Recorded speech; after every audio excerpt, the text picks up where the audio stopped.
It brings up the 87 Chrysler Conquest. I know you were wondering what it was, so I figured I'd help you out. It's a Chrysler Conquest. And the 4th gen Camaro over on the opposite side. Nicholas Falk in the 2000-mile Camaro. The Chrysler Conquest. Okay, so I haven't had a chance to film anything yet because the moment we got into the track, they called Group C immediately, which they haven't done. The last 3 days, counting the test day, they called A and B first. So I haven't had a chance to record anything. So we're actually in the car, in the lanes, ready to go. We threw the tires on, threw the exhaust off, ran up here as fast as we can to make sure we didn't miss our time slot. I had to get stuck here in the hot sun until late into the day. It's hot. I mean, it's hot today. We're gonna run slow 100%. The car's gonna go slower than it's supposed to, probably like an 11:20 or an 11:18. It doesn't matter. We're in 24th place right now. Tons and tons of guys had insane runs yesterday. So I was wrong about the rules, by the way. It's the average spread, not how close you can get to your first day. So right now we're on a 23 spread, 200s and 3,000, so 23 thou spread. There are guys with 2 thou. There's probably a dozen guys with under 100 spread that just got lucky yesterday, ran a number, and then went to the next track. So that was not us. What we're gonna do, even though we're kind of in the back of the line, I am going to try to hot lap like we did yesterday to get 2 passes. Probably just take the better of our 2 because we got another almost 200 miles to run today with this IAC bugging out, so we may want to pull over sometimes and let the transmission cool off because we're sitting, you know, I didn't even tell you guys about that. The IAC is freaking out, the idle air control motor, so the idle's getting stuck high. So we're sitting against with the idle air controller like stuck open because the sensor's reading wrong, so we're getting like a 1500 RPM idle sometimes. The only way to stop it is by restarting the car. Well, I'm not gonna do that at a short stoplight, so it's heating up the transmission a little bit, not to like a dangerous point, just hotter than we want it to be. So we have a new IAC coming to Union Grove to help us fix that, but for now it doesn't work right. We can't idle correctly. We're idling way too high to be safe. So we want to get on the road as early as possible so we can take time to stop and let things cool down if we have to. So probably just make 2 runs, take our best run, and just get on the road right away. Because like I said, we're ranked 24th out of 100, and I think it said 23 cars. So we're not really that competitive. Things can always change. People can break, whatever. The odds of us even getting top 10 are pretty low, but it sounds like a gun. But we're just gonna do the best we can. So try to hot lap 2 passes now. Whatever we got is what we got. It's hot. Everyone's like a 10th or 2 slower than normal. So let's just see what it is. But I want to get on the road because like I said, we did break down yesterday, had to reset the ECU, and this IAC actually shut the car off once. It flooded the motor out because the IAC wasn't reading right and we got stuck at a stoplight, but the car fired right up right away. So, but time for us to go. Let's get into it.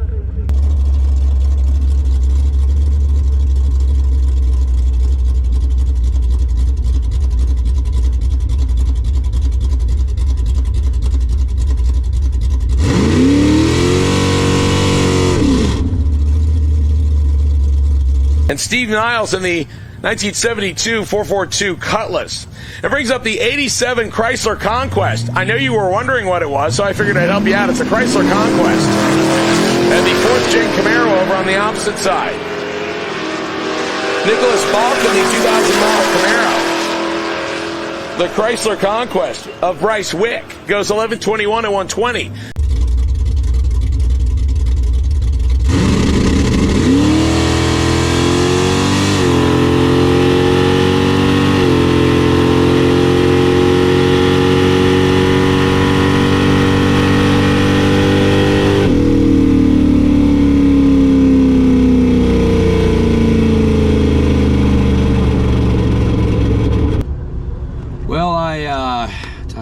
Tried to hot lap it and they told me no. It went 11:21 to 10th off.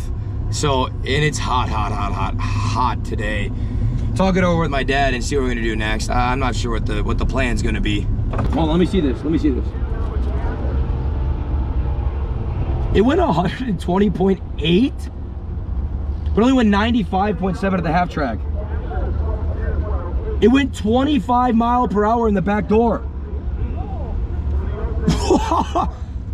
We can't make no power.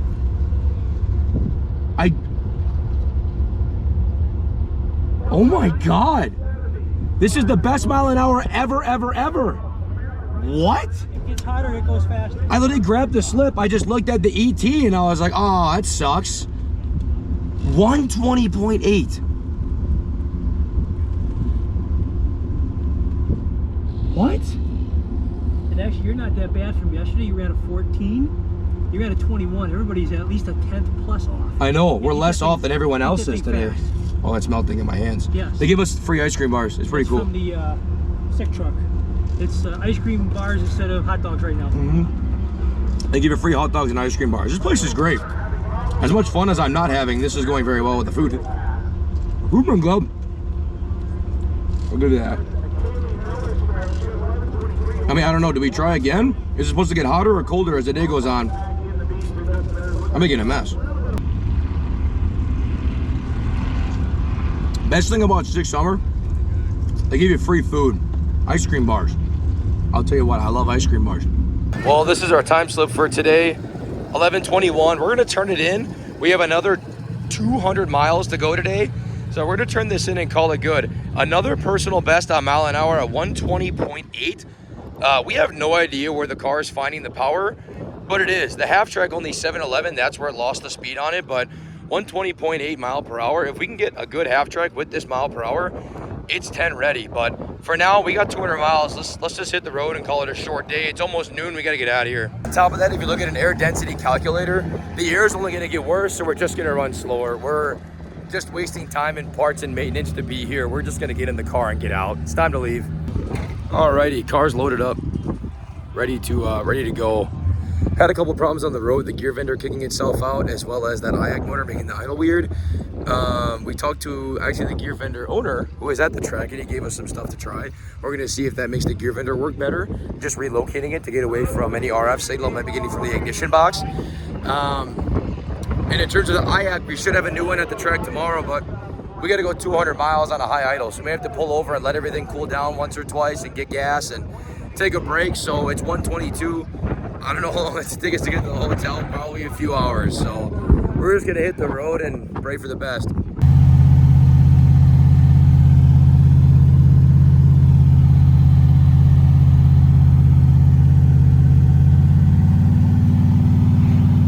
Well, we are here at the hotel for the night. We made it. The idle air control motor is cooked. It's toast. We have a new one to put in tomorrow.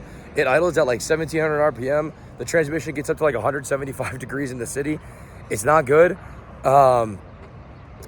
We also think we know why the car's running faster.